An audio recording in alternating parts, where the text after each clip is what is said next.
हाय दोस्तों। कितने लोगों को ये पता नहीं है कि पी बाई क्यू फॉर्मेशन कैसे करें। क्योंकि जब भी मैं देखता हूँ तो लोग बुक्स में से रट्टा मार के भी डाल देते हैं कि पी बाई क्यू फॉर्मेशन आखिर करना कैसे होता है। ये स्टैंडर्ड 9 के लिए बहुत इंपॉर्टेंट होता है। उनका फर्स्ट चैप्टर जो होता है वो इसका ही होता है। तो इसके लिए मैं शायद एक पहले नॉर्मल नंबर लेता हूँ जिसके ऊपर मैंने बार किया है। ध्यान से देखना, मैंने शॉर्ट टर्म रखा हुआ है वीडियो में, लेकिन जब भी 2 बार आता है तो उतने ही 9 लगाने पड़ते हैं डिवाइडिंग में।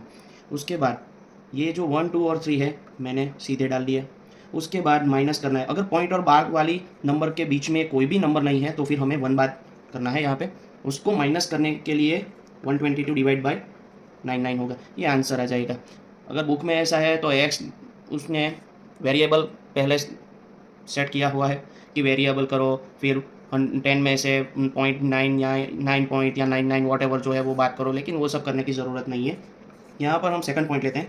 किसी को ऐसा कोई नंबर मिले तो उसको भी फॉर्मेशन इजीली किया जाता है। यहाँ पे 1 2 रिपीट हो रहा है तो हमें उसे फॉर्मेशन करेंगे तो 1 2 बार में हो जाएगा। उसके बाद हमें 1 2 2 यानी कि सॉरी 212 लिखने के बाद माइनस करना है। और पॉइंट और बार वाले नंबर जो हैं उनके बीच में कोई नंबर है जिसके ऊपर बार नहीं, वो चेक करना है। नहीं है तो फिर 2 ही बात कर दो, उसके अंदर से 2 ही को कैंसिल आउट करना है हमें, यानी से माइनस करना है उसको। तो 99 होगा, क्योंकि बार वाले जो नंबर है वो 2 है, 2 नंबर्स पे बार लगा हुआ है तो 2 9 नीचे आएंगे और 212 में से 2 निकल जाएंगे तो हो जाएंगे कितना 210 और उसके अपन में 99। सेम ऐसा ही एक दूसरा नंबर लेते हैं जो आपको अच्छा लगेगा, 0.125। अब मैं इसके ऊपर क्या करता हूँ, 25 पे लेता हूँ। तो 25 पे लेना है तो 125 तो हम लिखेंगे। डिवाइडिंग में हम दो बार वाले जो नंबर है वो 2 है, इसलिए हम उसमें 99 लगाएंगे। अब बार वाले जो नंबर हैं उसके और पॉइंट के बीच में एक ही नंबर है तो हम वो नंबर ही बात करेंगे सिर्फ। ज़रूरी नहीं है अगर 2 है तो 2 बात करना है, 3 है तो 3 बात करना है। ठीक है, उसको हम घटा देंगे तो उसको घटाना है। और ये जो नंबर हैं वो सिर्फ एक ही है, इसलिए डिवाइडिंग में एक ज़ीरो ऐड करेंगे। उसके बाद 125 में से माइनस करेंगे 1 को तो 124 हो जाएगा और 990 डिवाइड में आ जाएगा। ये पहली ट्रिक है, ये दूसरी ट्रिक है। इसके अंदर बार और पॉइंट के बीच में कोई भी नंबर नहीं है। फिर से एक और लेते हैं। सपोज मैं 1.237 ले रहा हूँ और 37 पे मैं बार लिख रहा हूँ। तो यहाँ पे आपको ये पता चल जाएगा, यानी 2 9 तो आने वाले हैं। क्यों? क्योंकि 2 ही नंबर हैं बार वाले, इसलिए। और पॉइंट और बार वाले जो नंबर हैं उसके बीच में एक ही नंबर है, वो है 2। इसका मतलब 2 यहाँ पे आएगा। और पॉइंट और बार वाले के बीच में सिर्फ एक ही नंबर है, इसलिए एक ही ज़ीरो आएगा। तो 1237 में से हमें ये 2 सब्सट्रैक्ट करना है तो कितना आएगा 1235 डिवाइडिंग में 990। इतना सिंपल है और बुक में इतना बड़ा लिखा है। इसके कितने 2 मार्क लगते हैं यार। एग्जाम में 2 मार्क का ये क्वेश्चन आता है और सब लोगों को इसमें गड़बड़ होती है, प्रॉब्लम होती है। 1.257 लिया, चलो मैंने इसके अंदर है ना 57 के अंडर में लिया है।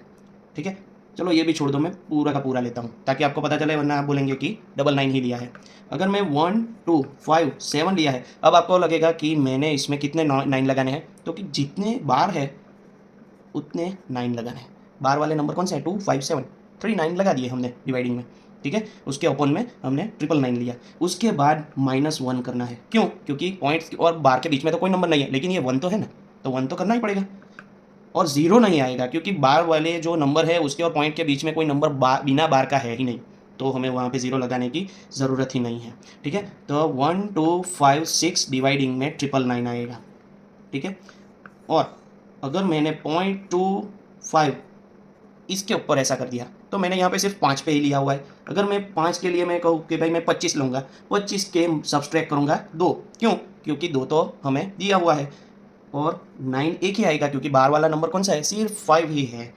और बार और पॉइंट के बीच में एक ही नंबर है तो एक ही ज़ीरो लगेगा। अगर मैं यहाँ पे 12 लिख देता तो 12 कट करना पड़ता और वहाँ पे ज़ीरो डालना पड़ता है।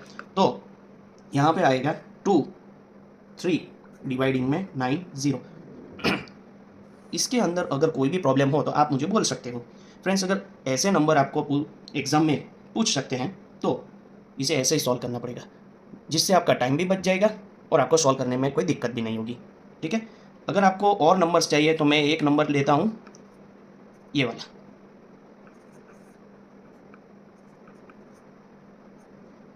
सॉल्व करके आप दीजिएगा कि इसके अंदर कौन सा आंसर आएगा। ठीक है, कमेंट बॉक्स में ज़रूर दीजिएगा आंसर। और अगर आपको ट्रिक अच्छी लगी तो आप मुझे बोल सकते हैं। आपको कुछ और जानकारी चाहिए कि मुझे और कोई प्रॉब्लम है, कोई और सम सॉल्व करना है, तो आप मुझे सॉल्व करने के लिए बोल सकते हैं। मैं और कोई नहीं, इजी मैथ्स से हूँ। इजी मैथ्स आप सर्च करेंगे तो मैं मिल जाऊँगा। ठीक है, ओके।